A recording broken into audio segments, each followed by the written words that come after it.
반갑습니다. 여러분께 스포츠 정보를 알려드리기 위해 오늘도 찾아온 거북선 스포츠입니다. 구독과 좋아요는 저에게 큰 힘이 됩니다. 분석 시작 전 구독과 좋아요 한 번씩 눌러주시면 감사하겠습니다. 많은 분들이 계신 무료 입장 가능한 스포츠 분석방과 분석 최종 조합 픽은 영상의 댓글에 기재해 두었습니다. 그럼 오늘의 경기 분석 시작해 보도록 하겠습니다. 첫 번째 경기는 우라와 레드와 세레소 오사카입니다. 우라와 레드는 포메이션 4-2-3-1을 바탕으로 경기를 전개하고 있습니다. 최전방에는 마스오가 위치하며 포스트 플레이를 통해 공중볼 경합과 연계에 있어 핵심적인 역할을 수행하고 있습니다. 이선에서는 오쿠보와 마테우스 사비우가 좌우에서 공격을 풀어가며 전개와 마무리를 분담하고 있는데 이들의 개인 기술과 위치 선정은 전방 압박 시 위협적인 요소로 작용할 수 있습니다. 중원에서는 비교적 안정적인 빌드업과 전진 패스가 가능하나 수비로의 전환 시 명확한 약점을 드러내고 있습니다. 특히 좌우 풀백의 복귀 속도가 느리고 하프 스페이스에 대한 인식과 대응이 부족해 컷백 상황에서 수비 타이밍이 늦어지는 장면이 자주 발생하고 있습니다. 또한 후반전으로 갈수록 풀백들의 체력 저하가 뚜렷하게 나타나면서 측면 공간을 상대에게 쉽게 허용하는 구조적 단점이 반복되는 경향이 있습니다. 세레소 오사카는 포메이션 3-4-3을 중심으로 공격적인 전개를 추구하는 팀으로 전방에서는 라파엘 라타오가 제공권과 마무리에서 확실한 역할을 해주고 있습니다. 좌측 윙포워드인 루카스 페르난데스는 빠른 드리블 돌파와 컷백 전개에 능하며 왼쪽 윙백 타카하시와 함께 짧은 패스 교환 후 하프 스페이스로 침투하는 콤비네이션 플레이가 팀의 주요한 공격 루트로 자리 잡고 있습니다. 이 플레이는 측면 수비 조직이 흔들리는 팀에게 특히 효과적으로 작용하며 우라와처럼 좌우 간격 유지와 크로스 차단 타이밍이 불안정한 수비 구조를 상대로 큰 위협이 될 수 있습니다. 중원에서는 카가와 신지가 탈압박과 방향 전환을 안정적으로 수행하며 전방으로의 볼 연결에 있어 팀 전체의 리듬을 조율하고 있습니다. 세레소는 양쪽 윙백이 넓은 공간을 커버하며 측면에서 수적 우위를 형성하고 이를 바탕으로 상대의 수비를 끊임없이 흔드는 전술적 정교함을 갖춘 팀입니다. 결론적으로 세레소 오사카는 루카스와 타카하시의 좌측 전개를 중심으로 짧은 패스와 하프 스페이스 침투, 컷백을 정형화된 패턴으로 반복하며 상대의 균형을 무너뜨립니다. 반면 우라와는 이러한 침투 루트에 구조적으로 취약하며 수비 전환과 포지셔닝 조절에서 반복적인 문제를 드러내고 있습니다. 전방 압박도 강하지 않기 때문에 세레소가 후방에서부터 안정적인 빌드업을 전개할 수 있는 여건이 마련되어 있으며 중원에서 카가와의 존재는 공격 루트를 더욱 다양화시키고 있습니다. 양팀의 전술 구조와 전개 방식 그리고 침투 패턴의 완성도를 종합적으로 비교했을 때 세레소 오사카는 보다 일관되고 반복 가능한 공격 루트를 보유하고 있는 팀입니다. 측면에서의 수적 우위 창출, 침투 타이밍의 정교함, 중원 조율력 등 여러 요소에서 세레소가 전반적인 전술 우위를 점하고 있다고 판단됩니다. 따라서 이번 경기는 세레소 오사카의 승리와 다득점 양상의 오버를 추천드립니다. 두 번째 경기는 김천상무와 FC서울입니다. 김천상무는 포메이션 4-4-2를 기본 구조로 하고 있으며 최전방에서는 유광현과 모재현이 투톱으로 나서 공격을 전개하고 있습니다. 중원에서는 이동경이 중심축으로서 패스를 조율하며 공격 흐름을 이어가고 있지만 팀 전체의 집중력 유지에는 한계가 뚜렷합니다.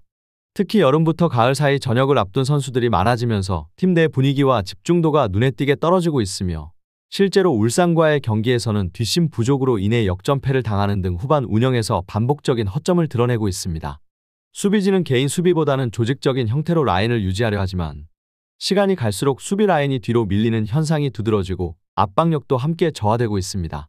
중원에서도 압박 유지와 연결 과정에서 실수가 잦고 경기 후반으로 갈수록 활동량과 집중도가 급격히 떨어지는 경향이 고착화되어 있습니다.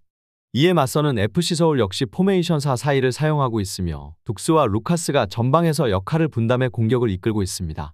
이선에서는 링가드가 탈압박과 전개의 핵심 역할을 맡아 공격 흐름의 윤활유 역할을 해주고 있습니다. 직전 수원FC와의 경기에서는 골키퍼 실수로 인해 승리를 놓쳤지만 경기 전반적인 점유율과 빌드업 흐름은 상대를 압도하는 수준이었습니다. 특히 둑스는 시즌 초반보다 컨디션이 상승세에 있으며 움직임과 연계 플레이에서도 명확한 감각을 보여주고 있습니다. 중원에서는 루카스와 링가드가 안정적으로 템포를 유지하고 있으며 세컨드볼 회수 능력에서도 김천보다 높은 수치를 보이고 있습니다. 포백 간격 유지, 측면 연계, 그리고 후반 교체 자원 운용에서도 전반적인 밸런스와 집중도 측면에서 서울이 더욱 정돈된 모습을 보이고 있습니다.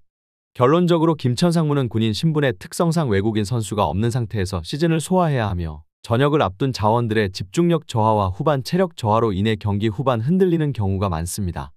반면 FC 서울은 외국인 공격 자원을 중심으로 한 전개 루트가 점차 안착되고 있으며 중원부터 측면까지 전술 밸런스가 안정적으로 유지되고 있는 팀입니다. 김천이 수비 블록을 형성해 경기를 버티려 할 가능성이 높지만 후반으로 갈수록 체력 문제와 라인 간격 문제로 인해 실점 위험이 커질 수밖에 없습니다. 서울은 점유율을 바탕으로 한 전개와 후반 결정력에서 김천을 압도할 수 있는 구조를 가지고 있으며 외국인 자원의 개인 기량 역시 전술적인 우위로 작용하고 있습니다. 따라서 이 경기는 FC 서울의 승리와 다득점 양상의 오버 결과를 추천드립니다. 세 번째 경기는 강원FC와 FC 안양입니다. 강원FC는 포메이션 4-4-2를 기반으로 하여 경기를 전개하고 있으며 최전방에는 코바체베치와 김동현이 투톱으로 나서며 공격을 이끌고 있습니다. 좌측에서는 김경민이 윙포워드로 배치되어 있으며 단순히 공격에만 그치지 않고 수비 가담까지 적극적으로 참여하고 있어 팀 밸런스를 유지하는 데 중요한 역할을 하고 있습니다. 측면에서는 이유현과 이기혁이 풀백으로 출전해 공수 양면에서 활발한 움직임을 보여주고 있으며 윙포워드들과의 짧은 패스 연계와 오버래핑을 통해 하프스페이스로의 침투를 지속적으로 시도하고 있습니다. 강원은 중앙 압박보다는 측면 수적 우위를 통해 공격 루트를 만들어가는 전술 전략이 뚜렷하며 이러한 방식은 하프스페이스에서의 컷백과 슈팅 찬스로 자주 이어지고 있습니다. 또한 포백 기반의 수비 구조 덕분에 공수 전환 시 안정감도 함께 유지되고 있어 경기 흐름을 일정하게 가져가는 데에도 강점이 있습니다. FC 안양은 포메이션 3-5-2를 운영하며 전방에서는 모따와 마테우스가 연계 플레이를 통해 공격을 풀어나가고 있습니다.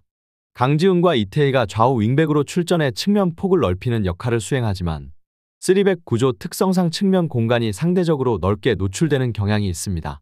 수비 상황에서는 중앙 밀집을 통해 블록을 형성하고 있지만 일단 압박이 뚫렸을 경우에는 수비 전환 속도와 커버 타이밍에서 조직력이 흔들리는 장면이 자주 발생하고 있습니다. 특히 후방에서의 빌드업 상황에서는 강원이 가하는 전방 압박에 효과적으로 대응하기 어려울 가능성이 높으며 측면으로 공을 빼는 경로 또한 강원의 수적 압박에 의해 차단될 수 있습니다. 수비 시 윙백과 센터백 간 간격이 벌어질 경우 강원의 침투 루트에 직접적으로 노출될 위험도 상존합니다. 결론적으로 강원FC는 포백을 중심으로 측면에서 2대1의 수적 우위를 쉽게 형성할 수 있는 구조이며 이를 바탕으로 안정적이고 반복 가능한 공격 패턴을 가져가고 있습니다. 이유현과 김경민, 이기혁과 구본철의 조합은 넓은 측면 공간을 활용하면서 하프스페이스 침투와 크로스를 빈번하게 시도하고 있으며 전술적 짜임새가 잘 갖춰져 있는 흐름입니다. 반면 안양은 3백 시스템 특성상 측면에서의 수적 열세가 뚜렷하고 강원의 측면 전개와 하프스페이스 침투에 반복적으로 노출될 가능성이 큽니다. 빌드업 시에도 강원의 전방 압박에 효과적으로 대응하지 못한다면 후방에서의 실수가 곧바로 실점으로 이어질 수 있습니다. 이러한 전술 상성과 조직력의 차이를 종합적으로 고려할 때 이 경기는 강원FC의 승리와 다득점 양상의 오버 결과를 추천드릴 수 있습니다. 네 번째 경기는 광주FC와 울산현대입니다. 광주FC는 포메이션 4-4-2를 기반으로 운영하고 있으며 최전방에는 헤이스와 아사니가 투톱으로 나서며 공격을 이끌고 있습니다. 중원에서는 박태준이 중심축으로 경기의 템포를 조율하고 탈압박을 시도하지만 상대의 강한 압박에 맞서는 데에는 다소 무게감이 부족한 모습을 보이고 있습니다. 4-4-2 포메이션의 특성상 수비 시 블록을 형성하는 데는 유리하지만 울산처럼 전환 속도가 빠르고 좌우를 넓게 활용하는 팀을 상대로는 커버 범위가 넓어지는 구조적 약점이 분명히 드러날 수 있습니다. 특히 수비 라인이 전체적으로 무게 중심을 뒤로 두며 수비에 집중하는 경향이 강한 가운데 특정 공격 자원에게 시선이 쏠릴 경우 다른 공간에 대한 대응이 늦어지는 상황이 반복되고 있습니다. 전반적으로 광주는 수비적인 운영에 치중할 가능성이 높으며 경기 전체를 주도하기보다는 상대 공격을 버티는 데 초점을 맞출 것으로 보입니다. 이에 반해 울산현대는 동일하게 포메이션 4-4-2를 사용하고 있지만 훨씬 완성도 높은 전술 운영을 선보이고 있습니다. 중원에서는 보야니치가 빌드업의 시발점 역할을 맡아 안정적으로 경기를 풀어나가고 있으며 그의 패스를 이어받는 이청용은 여전히 페널티 박스 근처에서의 침투 타이밍, 볼 간수 능력 그리고 연계 능력에서 팀 내 핵심 자원으로서 압도적인 존재감을 보여주고 있습니다. 이청용에게 수비의 시선이 집중되는 순간 에릭이나 라카바 같은 공격 자원들이 수비 블록의 사각지대를 파고들며 결정적인 찬스를 만들어낼 수 있는 구조가 마련되어 있습니다.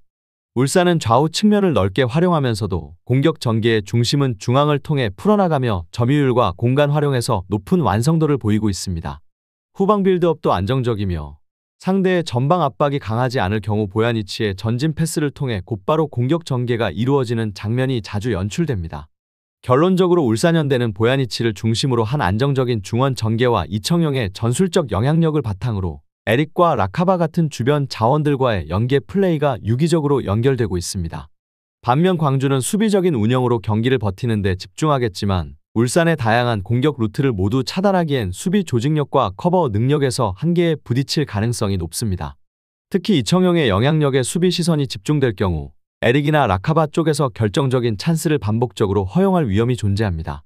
전반적인 공격 조합, 수비 대응력, 전술 완성도 등을 비교했을 때 울산현대가 두세 수 앞선 전술적 구조와 응집력을 바탕으로 경기 흐름을 주도할 가능성이 높습니다. 따라서 이번 경기는 울산현대의 승리와 다득점 양상의 오버를 추천드립니다. 더 많은 경기의 정보와 분석이 궁금하시다면 영상 하단의 댓글을 확인해 주시면 되겠습니다. 높은 적중률을 위한 방법은 양질의 정보입니다. 무턱대고 남들 따라 했다간 손실만 볼 뿐입니다. 최대한 전문가의 도움을 받아서 양질의 정보와 높은 적중률을 경험해보세요. 주저없이 유튜브 여러 전문가의 도움을 받아보시는 걸 추천드리고 당장 수익을 위해 가입비 내고 이용하는 곳에서 절대로 이용하시지 마시고 유튜브 여러 영상을 참고하셔서 베팅하시는 걸 추천드립니다. 오늘도 영상 시청해주셔서 감사드리고 건승하는 하루 되시길 바랍니다.